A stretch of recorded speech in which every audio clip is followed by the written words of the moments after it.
सिद्धेभ्यः। जय श्री ओम नमः सिद्धेभ्यः। ओम नमः सिद्धेभ्यः। ओम जय जय जय नमोस्तु नमोस्तु नमोस्तु। नमो वरिहंताड़ं नमो सिद्धाड़ं नमो आयरियाड़ं नमो वज्रायाड़ं नमो लोईश विसाहुड़ं नमः समय साराय स्वानुभूत्या चकाशते चित्स्वभावाय भावाय सर्वभावान्तरिक्षते अनन्तधर्मणस्तत्त्वं पश्यन्ति प्रत्यगात्मनः अनेकान्तमयी मूर्ति नित्यमेव प्रकाशितं वन्दितुषौ वसिद्धे ध्रुवं मलमणुभवं गतिं पत्ते गोच्छामि समय पाहुडे मेणेमो सुदिके बेली भणिदं मेणेमो सुदिके बेली भणिदं मेणेमो सुदिके बेली भणिदं। अपनी चर्चा कलश नंबर 8 पर चल रही थी, जिसमें हमने उसके स्वरूप को देख लिया था, जिसमें केवल एक भगवान आत्मा को ही यहाँ लक्ष्य करके कथन किया गया था कि केवल सभी 9 तत्वों में उन 9 तत्वों से भिन्न केवल एक ज्ञायक मात्र है। उसकी अपन ने यहाँ पर बात की थी।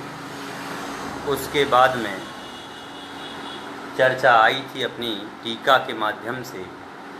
टीका में हमने देखा था कि वह जो आत्मा है, वह आत्मा प्रमाण, नए और निक्षेपों से भिन्न एक जीव तत्व मात्र है। कि अपन ने अभी पूर्व में चर्चा की भी थी कि यह जो आत्मा है, वह आत्मा समस्त प्रकार के प्रमाण, नए और निक्षेप, ज्ञान ज्ञेय जो है, उस ज्ञान ज्ञेय से भिन्न, ज्ञान ज्ञेय और पर्याय मात्र से भिन्न, द्रव्यार्थिक नय और पर्यायार्थिक नय से भिन्न एक ज्ञान ज्योति मात्र है। उस ज्ञान ज्योति की चर्चा अपन ने यहाँ पर की थी। उसमें हमने देखा था कि 9 तत्वों में एक जो शुद्ध तत्व है, वह जीव तत्व प्रकाशमान है। प्रमाण, नए और निक्षेपों में भी एक जो जीव तत्व है, वह शुद्ध तत्व, ज्ञायक तत्व, परम शुद्ध निश्चय नय का विषय, वह जीव तत्व ही दृष्टि का विषय है, वही जानने योग्य है, वही श्रद्धा का श्रद्धेय है, वही ध्यान का ध्येय है और वही परम तत्व का ज्ञेय है, मतलब परम ज्ञान का ज्ञेय है, मुक्ति का मूल आधार है। इस संबंधी अपन ने चर्चा पूर्ण रूप से इसमें कर ली थी। और उस समय हमने यह बताया था कि जीवास्तिकाय जो है, यह इस जीवास्तिकाय ज्ञान का ज्ञेय, श्रद्धान का श्रद्धेय और ध्यान का ध्येय है। अर्थात आत्मा का अनुभव जो होता है, या आत्मा की अनुभूति होती है, वह नए प्रमाण निक्षेप तो दूर की बात है, वह तो द्वैत पर भी आश्रित नहीं है, द्वैत पने को भी भाषित नहीं करता है, वह तो एक पने को भाषित करता है और वह है अपना आत्मा। उस आत्मा से भिन्न जो भी है, वह आत्मा से भिन्न जो भी परपदार्थ हैं, वह परपदार्थ जो हैं किंचित मात्र भी मेरे नहीं हैं। मैं तो एक शुद्धात्मा को जानने वाला हूँ और शुद्धात्मा के अलावा जितने भी परपदार्थ हैं वह मेरे नहीं हैं। यहाँ तक कि कह दिया जो प्रमाण है, वह प्रमाण भी मेरा नहीं है। प्रमाण का मतलब क्या है? ज्ञान। तो कह रहे हैं कि मेरा जो मति ज्ञान और शुद्ध ज्ञान चल रहा है, यह मति ज्ञान और शुद्ध ज्ञान में भी मेरा भेदपना नहीं है, ऐसा भेद नहीं है। वहाँ तो केवल एक ज्ञान ज्ञान ज्ञान ज्ञान ज्ञान ही चलता रहता है। जिस प्रकार से दर्पण में ये झलकते हैं, वह गेय जो है मेरे नहीं हैं। जो दर्पण में जो शून्यत्व रूप से जो गेय है, वह शून्यत्व रूप का जो गेय है, मतलब ज्ञान आत्मा का जो ज्ञान रूप जो गेय है वही मेरा है। बस ऐसी अनुभूति का जो विषय है, इस विषय की अपन ने यहाँ पर चर्चा की थी। आज अपन को अपने 9वें नंबर की क्लास की चर्चा यहाँ पर करना है। तो पढ़ते हैं। उदयति नय श्री रस्तमेति प्रमाणम क्वचिदपि न चाना विद्यमो यात निक्षेप चक्रम किम परम भिदिमो धामनि सर्व के सस्म अनुभव मुक्पाति आते भाति न द्वैतमेवा निक्षेपों की चक्र विलय नहीं जन्मते अर्पमान के भाव अस्त हो जाते भाई। अधिक कहें क्या द्वैत भाव भी भासित ना हो शुद्ध आत्मा का अनुभव होने पर भाई। कि भैया जो प्रमाण हैं, जो नए हैं, जो निक्षेप हैं, इनकी तो आप चर्चा ही मत करो। क्यों? क्योंकि जब हमें शुद्ध आत्मा का अनुभव हो जाता है तो उस समय हमारे लिए द्वैतपना भासित नहीं होता, द्वैतपना रूप भाव नहीं आते।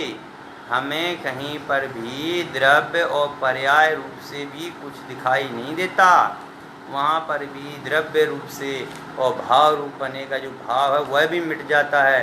प्रमाण का जो भाव है वह भी मिट जाता है। नए का जो भाव है उसकी तो चर्चा ही मत करो।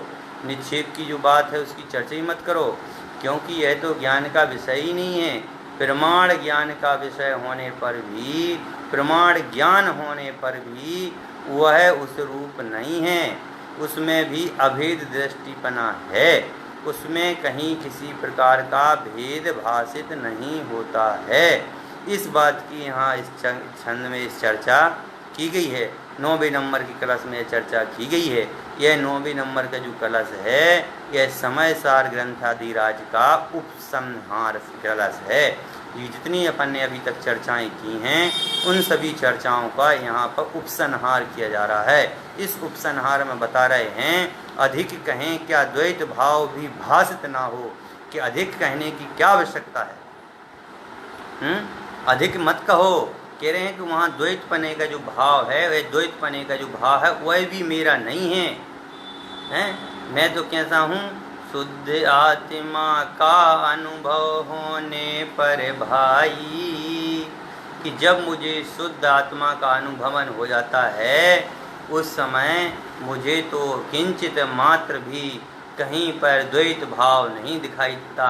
केवल एक शुद्ध आत्मा परम शुद्ध निश्चय नय की जो आत्मा है, द्रव्य रूप से जो आत्मा है, बस वही ज्ञायक भाव रूप जो झलकती है, बस वही आत्मा है। उस आत्मा में भी किसी प्रकार का विकल्प नहीं है, किसी प्रकार का संकल्प नहीं है। ऐसी जो चर्चा है वह 10वें नंबर की क्लास में करेंगे। पर यहाँ पर जो बता रहे हैं कि वह पूर्ण रूप से कैसा है, तो थानिका में क्या लिखा, परम ज्योति के प्रकाशक हो जाने पर नए आदि का कोई कार्य नहीं रह जाता। यह कहते हैं कि भैया जो नए की बात करते हो ना आप, हैं कि भाई कुछ अंश को अपना ज्ञान बनाना, ये अंशीपना जो है ना, ये अंशीपना का भी अभाव हो गया है। कहीं पर भी नाम से, स्थापना से, द्रव्य से, भाव से इस प्रकार का भी कोई कथन नहीं है। कह रहे हैं ये तो बिल्कुल ढक गए हैं, अब इनका कोई मतलब नहीं है। क्यों? एक आत्मा का अनुभवन हो जाने पर इन सभी प्रकार के जो भाव हैं, जितने प्रकार के प्रमाण कहे गए हैं, नए कहे गए हैं, निक्षेप कहे गए हैं, जितने प्रकार से जीव को परिचित कराने की बातें की गई हैं, कह रहे अब इनकी कोई आवश्यकता नहीं, क्योंकि अब मैं परिचित हूँ। जिस प्रकार की कोई मोटरसाइकिल चलाने वाला हो, कोई गाड़ी चलाने वाला हो, तो वह परफेक्ट हो जाता है। अज्ञानी के लिए मतलब में जो मंद बुद्धि बालक है, उस मंद बुद्धि बालक को समझाने के लिए बात आती है। मंद बुद्धि बालक को समझाने के लिए बात की जाती है कि भैया देखो, तुम पहली बार गाड़ी चला रहे हो, और तुम पहली बार गाड़ी चला रहे हो तो थोड़ी सावधानी से चलाना। क्यों? तुम्हें पता नहीं है कि ब्रेक कौन सा है, उसमें क्लच कौन सा है, उसमें ब्रेक वो जो गियर लगाते हैं वो गियर कौन सा है, कहाँ बैठना पड़ता है, कहाँ देखना पड़ता है, स्टीयरिंग कैसी घुमानी पड़ती है, ये सब उसको बताया जाता है जो अभी अज्ञानी है। मतलब अज्ञानी का मतलब जो अभी उस विषय वस्तु को नहीं जानता है, उसके लिए तो ये बताना बहुत ज़रूरी है। लेकिन जो ज्ञानी हो जाता है, जो परफेक्ट हो जाता है, उसको तो बिना बताए, उसको बताने की आवश्यकता नहीं है। वह तो उनके ऊपर विकल्प भी नहीं डालता है कि ब्रेक कहाँ है, क्लिच कहाँ है, गियर कहाँ है, वो यहाँ से विकल्प भी नहीं लाता है और बढ़िया गाड़ी चलाता है। वैसे ही कह रहे हैं कि यह जो है, यह जितने प्रकार से अभूतार्थ कहे गए हैं, ये अभूतार्थ जो है पहले अपन चर्चा कर चुके इसकी, कि भैया ये 9 तत्व हैं, ये 9 तत्व को गौण कर दिया, समझ गए ना। अनादिपने से तो ये भूतार्थ हैं, लेकिन जब आत्मा का अनुभवन हो जाता है उस समय ये गौण हो जाते हैं, समझ गए ना। ऐसा नहीं है कि वह ज्ञान में नहीं रहते, अरे वो ज्ञान के तो वे हैं ही, लेकिन वह उस समय हमें दिखाई नहीं देते हैं, यह बात मूल है। एक सेकंड में आपको बताऊं।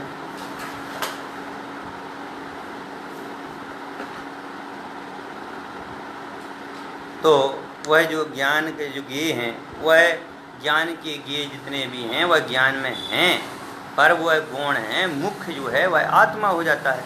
तो उसी मुख्यता की अपेक्षा से यहाँ भी कह रहे हैं कि जब वह आत्मा का हमें अनुभवन हो जाता है, जब हमें आत्मा की बात समझ में आने लग जाती है, जब हम परम शुद्ध निश्चय से अपनी आत्मा को जानने लगते हैं, तब हमारे इतने जो प्रमाण हैं, नए हैं, निक्षेप हैं इत्यादि का सभी का अभाव हो जाता है। अभाव हो जाता है मतलब गौण हो जाते हैं। अभाव नहीं होता है, किसी भी द्रव्य का कभी अभाव नहीं होता है। वह तो सत्स्वरूप है, द्रव्य तो सत्स्वरूप है, चाहे वह पुद्गल द्रव्य हो, चाहे वह जीव द्रव्य हो, चाहे वह अजीव द्रव्य, कोई भी द्रव्य हो, वह कभी अभाव को प्राप्त नहीं होता है, वह गौण हो जाता है। मुख्यता और गौणता की अपेक्षा से यहाँ पर कथन किया जाता है। तो यहाँ कह रहे हैं कि जो प्रमाण हैं, नए हैं, निक्षेप हैं, यह सब कब अस्त हो जाते हैं। यहाँ पर आएगी अभी चर्चा कि वह जब अस्त हो जाता है, जब एक शुद्ध आत्मा की अनुभूति होती है, उस समय ये हमें दिखाई नहीं देते। जैसे लिखा भी है, सर्वकेषु अस्मिन् धामनि अनुभवम उपयाते, कि संपूर्ण तेजों को नीचा कर देने वाले इस आत्मा अनुभव के तेज का अनुभव हो जाने पर प्रमाणम अस्तम एति, प्रमाण अस्त हो जाता है। कह रहे हैं जब हमें अपने आत्मा, मतलब जब हमें जो तेज है, जो आत्मा रूपी जो तेज है या जो परम ज्योति है, उस परम ज्योति का जब हमें अनुभवन होता है, उस शुद्धात्मा का जब हमें अनुभवन होता है, उस शुद्धात्मा के अनुभवन के काल में यह प्रमाण अस्त हो जाता है। प्रमाण अस्त हो जाता है मतलब में ज्ञान अस्त हो जाता है। कह रहे नहीं, प्रमाणपने का जो भेद है ना, वह भेद खत्म हो जाता है। केवल ज्ञान तो ज्ञेय को तो जानता ही है, पर वह ज्ञान जो है, निर्मल ज्ञान जो है, वह अपने स्वरूप को प्रवर्तन करता है, और अपने स्वरूप में परिवर्तन करने के कारण से यहाँ पर बता दिया कि प्रमाण जो है अस्त हो जाता है। प्रमाण अस्त हो जाता है, इसका मतलब ये है प्रमाण गौण हो जाता है और एक आत्मा का अनुभवन केवल होता है। और क्या कहते हैं, नया श्री ना उदयति, नयों की लक्ष्मी का उदय नहीं होता है। जितने प्रकार के नए कहे हैं ना, अनंत प्रकार के नए हैं, तो अनंत प्रकार के जो नए कहे गए हैं, इन नयों का भी क्या हो जाता है, उदय नहीं होता है। नए जो हैं वह कैसे हो जाते हैं, दब जाते हैं। वह नए जो हैं वह दिखाई नहीं देते हैं, समझ गए ना। तो यही बात यहाँ पर बता रहे हैं कि वो नयों की लक्ष्मी का उदय नहीं होता है। नए जो हैं दिखाई नहीं देते हैं। कब नहीं दिखाई देते हैं, क्योंकि नयों का वहाँ पर कोई भी काम नहीं है। नए तो केवल कह रहे हैं कि परमात्म स्वरूप को जानने में तो नए का कोई काम ही नहीं है। परमात्म स्वरूप को जब जानते हैं तो नए की तो वहाँ आवश्यकता ही नहीं है। तो कह रहे हैं प्रमाण का तो अस्त हो जाता है और नए जो होते हैं उदय ही नहीं होता है। नयों का कोई मतलब ही नहीं है आत्मा को जानने में, तो नयों का क्या हो जाता है, उदय ही नहीं होता है। और निक्षेपों का समूह कहाँ चला जाता है यह हम नहीं जानते, और निक्षेप कहाँ जाते हैं यह मुझे पता नहीं है। कब, जब एक का अनुभवन होता है तब, समझ गए ना, जब एक का अनुभवन होता है तब। जैसे हमने अपनी बेटी की शादी की, ठीक है ना, बेटी की शादी की तो समझ लीजिए जिसको हम अपना कह रहे थे, हमारा परम दोस्त है, हमारा प्यारा दोस्त है, हमारा प्यारा दोस्त है, समझ गए ना, तो उस समय यानी कि जो लड़की के जो ससुर हैं वो, लड़की के ससुर की पत्नी सासू जी और लड़का खुद, मतलब में जब हमने अपनी लड़की की शादी की उस समय हम खुद, मतलब में जिसकी लड़की है वो खुद भी और खुद की पत्नी को भी भूल जाता है। कैसे भूल जाता है कि भैया जब लड़की की शादी करते हैं और लड़की जब जाती है उस समय क्या होता है, केवल एक लड़की दिखाई देती है। मेरी बेटी मेरी बेटी मेरी बेटी की शादी हो गई, मेरी बेटी की शादी हो गई, मेरी बेटी की शादी हो गई हैं। तो क्या वहाँ पर और काम शेष नहीं रहे, क्या उस समय और कोई कार्य शेष नहीं रहे, या उस समय और कोई विषय शेष नहीं रहे, सब कुछ शेष रहा वहाँ पर। जब वहाँ पर लड़की की शादी कर रहे हैं उस समय ढोल वाले भी हैं, बैंड वाले भी हैं, सभी हैं, समझ गए, नए हैं, निक्षेप है, प्रमाण है, सब हैं। लेकिन जब लड़की जब शादी हुई और लड़की का लड़कीपना जो है वह केवल दिमाग में रहता, मेरी लड़की की शादी हो गई, केवल एक लड़की ही दिखाई देती है और अन्य कोई चीज़ हमें दिखाई नहीं देती है। जिस प्रकार और सरल समझें, जैसे जब अपन क्रिकेट खेलते हैं उस समय जो क्रिकेट खेलते हैं उस समय जो बॉल आती है तो वह बॉल ही दिखाई देती है, उस समय और कोई विकल्प उन बॉलर बैटिंग करने वाले को और कोई विकल्प किसी प्रकार का नहीं होता है। वैसे ही कह रहे हैं कि जब हमें एक शुद्धात्मा का अनुभवन होता है, जब हम एक शुद्धात्मा को जानते हैं उस समय ना तो हमें नौ तत्व दिखाई देते हैं, न द्रव्य पर्याय दिखाई देती है, न गुण की पर्याय दिखाई देती है, न पर्याय रूप जो पर्याय है वो न वो दिखाई देती है, न राग देश, न द्रव्य कर्म, न भाव कर्म, न नौ कर्म हैं, न नौ तत्व, और न तो प्रमाण, नए और निक्षेप, ये कोई भी दिखाई नहीं देते हैं। उस समय तो केवल एक शुद्धात्मा का अनुभवन मात्र चलता है, उस समय तो केवल एक शुद्धात्मा ही अनुभव में आती है। तो वही कह रहे हैं कि कहाँ चला जाता है निक्षेपों का समूह, क्वचित याति, यानी कहाँ चला जाता है यह हमें पता नहीं चलता है कि कौन रिश्तेदार आया था और कौन रिश्तेदार चला गया, यह हमें पता भी नहीं चलता है। जब वह शादी बेटी चली जाती है उसके थोड़ी देर बाद में फिर यह बात समझ में आती है कि भाई कौन रिश्तेदार आया था, तो कहते हैं जो हुआ सो हुआ, चलो बेटी की शादी हो गई। तो लक्ष्य तो केवल एक ही रहता है कि केवल बेटी की शादी। ऐसे ही जब हमें एक लक्ष्य दिखाई देता है, एक शुद्धात्मा का लक्ष्य दिखाई देता है, तो अन्य लक्ष्य जो हैं वह सारे के सारे गौण हो जाते हैं और शुद्धात्मा का जो लक्ष्य है वह मुख्य हो जाता है। वही कहते हैं हम यह भी नहीं जानते हैं, अपरम किम अवधिम, और ज़्यादा क्या कहें हैं। उस समय दूसरा कोई पदार्थ सामने नहीं आता है, उस समय तो कोई प्रकार का विकल्प नहीं आता है, केवल एक ही विकल्प आता है कि भैया हमारी लड़की की शादी हो रही है और बस जो लड़का है यह लड़का योग्य है, और कोई विकल्प नहीं आता, दूसरा कोई विकल्प नहीं आता। ससुर कैसे हैं, सास कैसी हैं, नंदें कैसी हैं, ये कैसी हैं, वो कैसी हैं, ये इस द्रव्य की पर्याय, उस द्रव्य की पर्याय, उस द्रव्य की पर्याय, उस द्रव्य के गुण, उस द्रव्य के अवगुण, या उस द्रव्य के ये सारे जो विकल्प हैं, ये सारे के सारे विकल्प बिल्कुल हट जाते हैं और वहाँ पर तो केवल एक अपनी बेटी दिखाई देती है।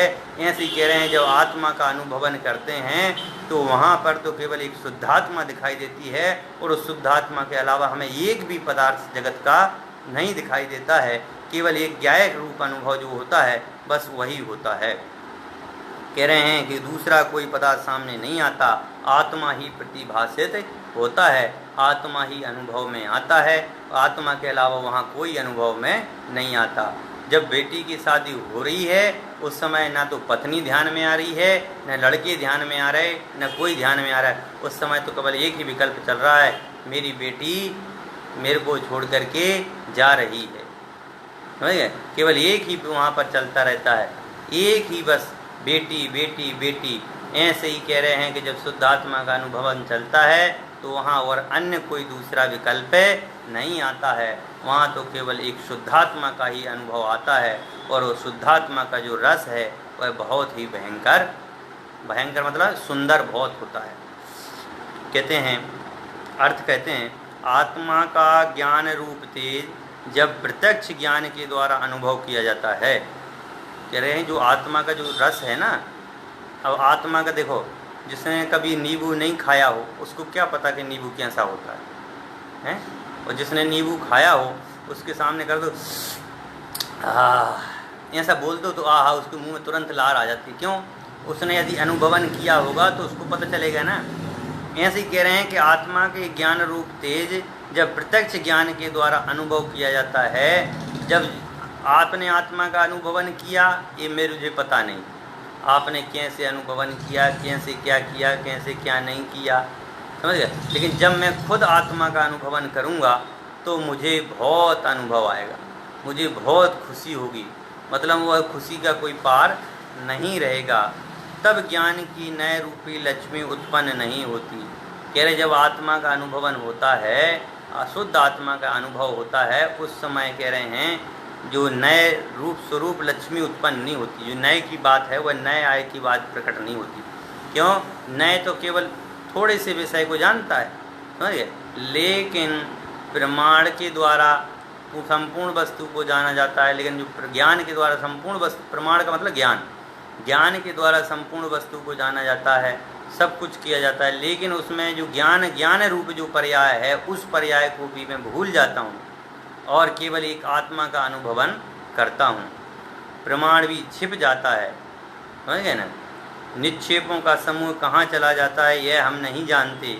अधिक क्या कहें, आत्मा के द्रव्य पर्यात्मक द्वैत का भी अनुभव नहीं होता। कह रहे हैं कि आत्मा में जो द्वैत पर्याय है, द्रव्य गुण, द्रव्य यानी ज्ञान गुण की पर्याय, श्रद्धा गुण की पर्याय, चारित्र गुण की पर्याय, इस पर्याय पने का भी भेद वहाँ नहीं रहता है। वहाँ तो केवल एक शुद्धात्मा का अनुभवन चलता है। इस पर अपेक्षा से यहाँ पर बात की है। अब अपन को आज यहाँ से टीका की जो चर्चा है वह प्रश्नोत्तर के माध्यम से करनी है कि टीका में किस प्रकार से चर्चा की गई है, यह अपन को चर्चा करनी है। सबसे पहला प्रश्न है कि नए प्रमाण और निक्षेपों का समूह किस अवस्था में जानने में नहीं आता। कह रहे हैं कि नए, प्रमाण और निक्षेप, ये तीन, जैसे अपन ने अभी 9 तत्वों की चर्चा की थी ना, वैसे ही सेम टू सेम विषय है। कह रहे हैं कि नए भी है, प्रमाण भी है और निक्षेप है। इनका स्वरूप हमें कब समझ में, अवस्था में जानने में नहीं आता। ऐसी कौन सी अवस्था है जब हमें प्रमाण नहीं समझ में आता, नए समझ में नहीं आता और निक्षेप समझ में नहीं आते। समझ में नहीं आने का मतलब जानने में नहीं आते। समझने का मतलब हमें ये कब है कि ये जानने में नहीं आते, तीनों के तीन हमें कब जानने में नहीं आते, यह बात कर रहे हैं। तो कह रहे हैं समस्त लोकालोक को जानने वाली परमात्मा लक्षण जो स्वरूप ज्योति का स्वानुभव प्रत्यक्ष हो जाने पर, कैसा अनुभव हो जाने पर? स्वानुभव, स्वानुभव। स्व मतलब में क्या होता है? स्व और कहते हैं ना अपन, स्व पर प्रकाशक। स्व और पर प्रकाशक क्या है? तो कह रहे हैं स्व मतलब में होता है ज्ञान, स्व मतलब में होता है ज्ञान और पर का मतलब में होता है ज्ञेय।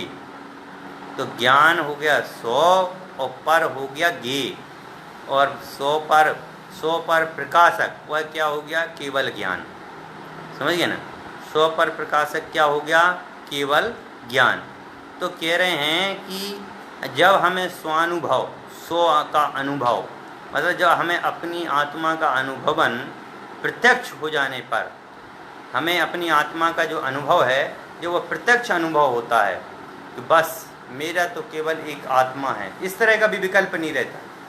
बस जिसको यह आत्मा का अनुभवन होता है उसको यह पता है, जब स्वानुभव प्रत्यक्ष होता है, अपनी आत्मा का अनुभव होता है, जब समझ में आता है कि केवल एक ही चीज़ है, वह क्या है? आत्मा। और उस आत्मा को जब जानते हैं उस समय और कोई भेद नहीं दिखाई देता। जैसे आज तक जो व्यक्ति यह कहता आया हो, भाई मेरे समान तो कोई है ही नहीं, मेरे समान तो कोई है ही नहीं, मेरे समान तो कोई है ही नहीं, और जब उससे ताकतवर उसके सामने आता है तो वह कैसा हो जाता है? डर जाता है, भयभीत हो जाता है, और वह उसको समझ में नहीं आता अब मैं क्या करूं। समझ गए? तो वैसे ही कह रहे हैं कि अब मुझे वह आत्मा अनुभव में आ गया है, मैं डरा नहीं हूँ, अब मुझे वह आनंद प्राप्त हो गया है कि अब तो बस एक एक आत्मा ही है और वही मेरे को अनुभव में लाने वाला विषय है। आज तक मैं जिसको अनुभव में ला रहा था वो तो मेरा था ही नहीं। जो आज तक अनादिकाल से राग के परिणाम, मैं क्रोधी हूँ, मैं रागी हूँ, मैं मोही हूँ, मैं द्वेषी हूँ, मैं शरीर वाला हूँ, मैं बॉडी बिल्डर हूँ, ऐसे जो आज तक जो ख्याल आया था ना, वह आज तक ख्याल नहीं आया। कब नहीं आया? जब हमारे सामने अरहंत परमात्मा दिखे। जो अरहंत परमात्मा जब सामने आए तो जिसका मैं आज तक घमंड कर रहा था ना, वह घमंड मेरा सारा का सारा चकनाचूर हो गया। और मैंने देखा कि इनके पास में ऐसी कौन सी ताकत है जिसके कारण से मुझे अनुभव, जो मैं आज तक जिसको अपना मानता था वह मेरा था ही नहीं। तब उसने देखा, अरे साक्षात परमात्मा जो स्वरूप है, ऐसे अरहंत परमात्मा है जिन्होंने केवल ज्ञान स्वरूप को प्राप्त कर लिया, उन स्वपर प्रकाशी केवल ज्ञान को धारण करने वाले अरहंत परमात्मा के समान मेरा भी स्वरूप है। और जब यह भान हुआ उस समय मेरे को ना तो प्रमाण समझ में आया, न नए समझ में आया, न निक्षेप समझ में आया, मेरे ज्ञान से बिल्कुल घट गए का मतलब मेरे ज्ञान में तो थे पर अब मुझे वो दिखाई नहीं दे रहे हैं। अब तो मेरे को केवल एक आत्मा ही दिखाई दे रहा है और इस आत्मा के अलावा अन्य तत्व तो मेरे ज्ञान में बिल्कुल भी नहीं दिखाई दे रहे। तो यही प्रश्न था कि नए प्रमाण और निक्षेपों का समूह किस अवस्था में जानने में नहीं आता है। तो कह रहे हैं जब हम अपनी आत्मा के सामने होते हैं, यानी स्वानुभव प्रत्यक्ष आत्मा का अनुभवन करते हैं, तब यह नए प्रमाण निक्षेप आदि अनुभव में नहीं आते। तो कह रहे यह दशा किन को प्राप्त होती है? दूसरा प्रश्न है कि यह जो दशा है, दशा का मतलब कि यह जो फल है, यह जो चीज़ है, यह किसको प्राप्त होती है? सबको प्राप्त होती है या किसी किसी को प्राप्त होती है? तो कह रहे हैं निर्विकल्प समाधि में, निर्विकल्प मतलब में जहाँ पर पे कोई भी विकल्प शेष नहीं है, केवल एक निर्विकल्पना है, वहाँ एक भी प्रकार का विकल्प नहीं, बस केवल एक आत्मा आत्मा आत्मा आत्मा, इसका भी विकल्प नहीं है, केवल अनुभव रस का पान कर रहे हैं यहाँ हैं। ऐसी ज्ञायक स्वभाव वाली पर्याय रहित, ऐसी पर्याय से रहित शुद्ध आत्मा का अनुभवन करने वाले, मतलब में जहाँ पर निर्विकल्प जो समाधि में जो ज्ञायक स्वभाव वाली जो पर्याय है ना, वह निर्विकल्प समाधि में जो ज्ञायक स्वभाव वाली जो पर्याय उसका भी, उससे भी रहित। समझ गए ना कि वहाँ पर ये भी नहीं है कि क्या हो रहा है, समझे? जैसे पता चले कि भैया भूकंप आया और अपन नींद में हैं, भूकंप आया, अपन सो रहे हैं, समझ गए? और भूकंप आने के बाद में अपन जब देखते हैं पूरा घर हिल रहा है तो तुरंत ही दरवाजे गेट खोल करके खाली स्थान पर भागते हैं। उस समय क्या विकल्प रहता है? बचना है। समझ गए ना? उस समय और कोई विकल्प आता है कि अरे ये किताब लेकर के भी चले चलो, ये पुस्तक लेकर के भी चलो, ये पुस्तक ये भी लेके चले चलो। वहाँ पर कोई विकल्प नहीं आता, वहाँ पर तो केवल ये विकल्प आता है, विकल्प भी नहीं कहेंगे, भागो, बस यही बात होती है। वैसे ही कहते हैं कि जब हमें निर्विकल्प स्वभाव की समाधि रूप जो अवस्था है, उस अवस्था का भी हमें विकल्प नहीं रहता है, केवल एक आत्मा अनुभव का विकल्प रहता है, तो उस दशा में कह रहे हैं कि अभेद रत्नात्रय वाली उस दशा में ही आत्मा का अनुभवन होता है। और वही दशा जो है मुनिराजों को, या कहें जो भव्य पुरुष हैं, उन भव्य पुरुषों को यह दशा प्राप्त होती है। फिर प्रश्न है कि परम ज्योति के अनुभव होने पर नए का उदय को प्राप्त नहीं होते, इसका क्या अर्थ है? कह रहे हैं कि शुद्ध आत्मा का अनुभवन हमने किया और शुद्ध आत्मा का अनुभवन होने पर नए नहीं होते, ये कैसी बात है भाई? जो नए हैं वह नए उदय का उदय नहीं होता, नए की प्राप्ति नहीं होती, तो ये क्या है? तो कह रहे हैं परम केवल ज्ञान ज्योति के स्वानुभव प्रत्यक्ष हो जाने पर, प्राप्त कर लेने पर द्रव्यार्थिक पर्यार्थिक नए प्राप्त नहीं होते। उसके दो कारण इन्होंने बताए। नयनाम परमात्म अन्यधिकारा योगात, क्योंकि नए परमात्मा के स्वरूप को जानने के अधिकारी नहीं हैं। नए का जो विषय है वह परमात्मा के स्वरूप को नहीं जानता है, अतः नयों में स्वतः परमात्मा के स्वरूप को जानने की स्वतः क्षमता नहीं होती है। नए जो होते हैं वह पूर्ण रूप से परमात्मा को नहीं जान पाते हैं। नयों में इतनी क्षमता नहीं होती है कि वह जाकर के उनको अपना विषय बनाएं, आत्मा को अपना विषय बनाएं या आत्मा को समझने के लिए अपना विषय बनाएं। केवल इतना सामर्थ्य नयों में नहीं है। दूसरी बात उन्होंने कही बाह्य वस्तु प्रकाशक त्वाच, दूसरी बात है कि नए बाह्य वस्तु के प्रकाशक होते हैं। नए जो होते हैं बाह्य वस्तु के प्रकाशक होते हैं कि भाई इतने इतने चीज़ को जानना है, इतने इतने चीज़ को जानना है, इतने इतने श्रुत के इतने अंश को जानना है, श्रुत के इतने अंश को जानना है, या पर्याय मात्र को जानना है, या द्रव्य मात्र को जानना है। तो जो नए होते हैं वह नए जो है किसी एक अंश का ही अनुभवन करते हैं। इस अपेक्षा से कह रहे हैं कि नए तो जो है बाह्य वस्तु के प्रकाशक हैं, इसलिए यह आत्मा के स्वरूप को कैसे जान सकते हैं, अर्थात वह आत्मा के स्वरूप को नहीं जानते। फिर प्रश्न किया कि नए का अनुभव ना होवे किंतु स्वानुभव प्रत्यक्ष में प्रमाण क्यों अस्त हो गया? भाई चलो नए की कोई बात नहीं, नए का अनुभव नहीं हो रहा है, लेकिन प्रमाण को आपने कैसे कह दिया कि वो स्वतः अस्त हो जाता है? देखो प्रमाण दो प्रकार का बताया था, प्रत्यक्ष प्रमाण और परोक्ष प्रमाण। दोनों ही प्रमाण स्वानुभव प्रत्यक्ष होने पर प्रकट नहीं होते, क्योंकि प्रमाणानाम तत्प्राप्ति निमित्वात् तत्प्राप्ति व्यर्थश्च, कि वह कह रहे हैं कि वह दोनों के दोनों जो स्वानुभव जैसी होता है, स्वानुभव होने पर यह कारगर नहीं होते हैं। प्रत्यक्ष या परोक्ष दोनों ही प्रमाण उस स्वानुभव प्रत्यक्ष की प्राप्ति में निमित्त हैं, और उस स्वानुभव प्रत्यक्ष का अनुभव हो जाने पर उन प्रमाणों की व्यर्थता हो जाती है। इसलिए प्रमाण भी उस आत्मज्योति के प्रकट होने पर दिखाई नहीं देते हैं। कि भाई जैसे पेट्रोल के बिना गाड़ी नहीं चलती, ठीक है ना? क्या पेट्रोल के बिना गाड़ी नहीं चलती है, लेकिन जब हम गाड़ी चलाने लग जाते हैं तो उस समय हमें पेट्रोल का ध्यान आता है क्या? जब हमारी गाड़ी रोड पे चल रही है उस समय हम ये देखते हैं कि भाई पेट्रोल है कि नहीं है। पेट्रोल के बिना तो गाड़ी नहीं चलती है, चक्के के बिना तो गाड़ी नहीं चलती। भाई चलती है क्या? ये तो प्रत्यक्ष है कि भैया बिना पेट्रोल के यदि पेट्रोल नहीं होगा तो गाड़ी नहीं चलेगी, और बिना गाड़ी चक्के की गाड़ी नहीं चलेगी।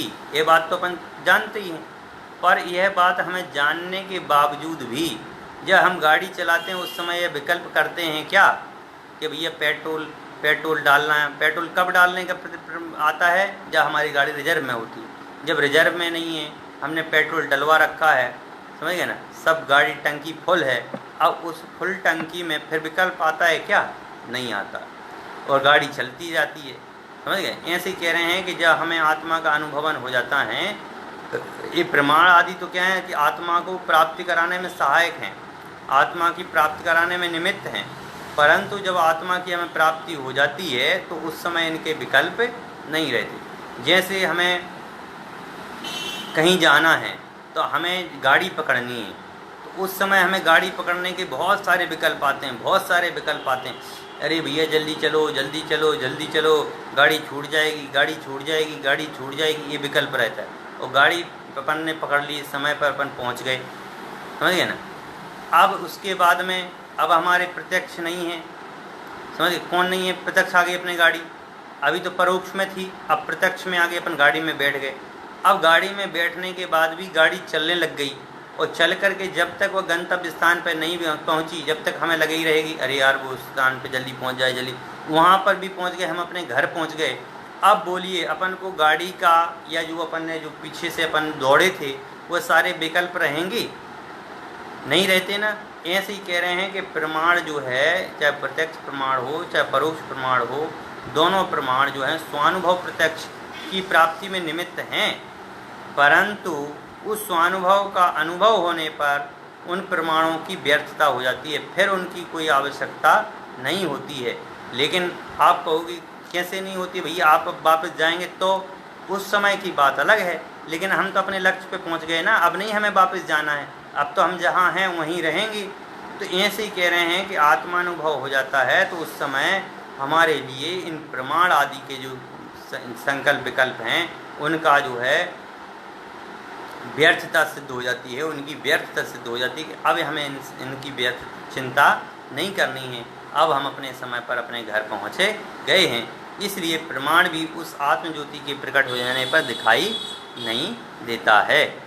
अब फिर प्रश्न लास्ट है, 5वां प्रश्न है, निक्षेपों का समूह कहाँ चला जाता है।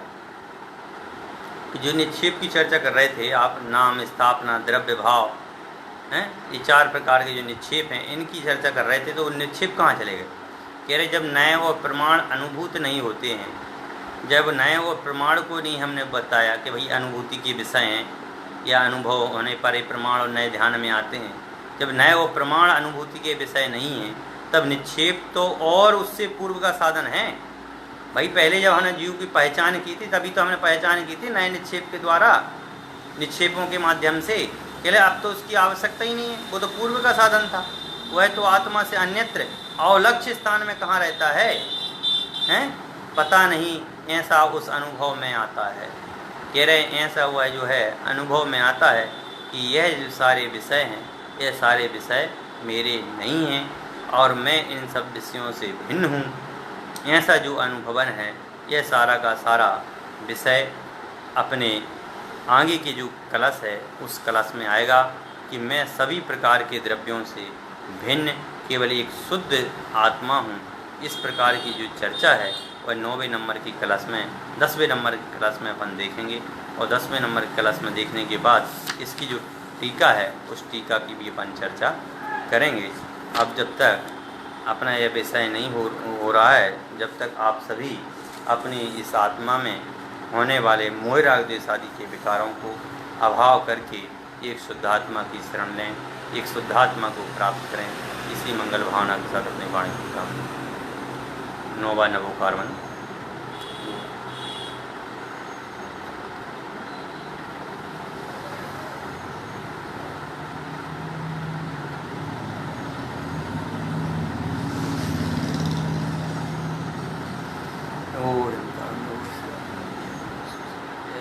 बोले द्वादशांग जनवाणी माता की जय, बोले जैन धर्म की जय, बोले 3 कम नौकड़ों जी, सभी साधर्मी जनों को जय जिनेन्द्र जय जिनेन्द्र जय।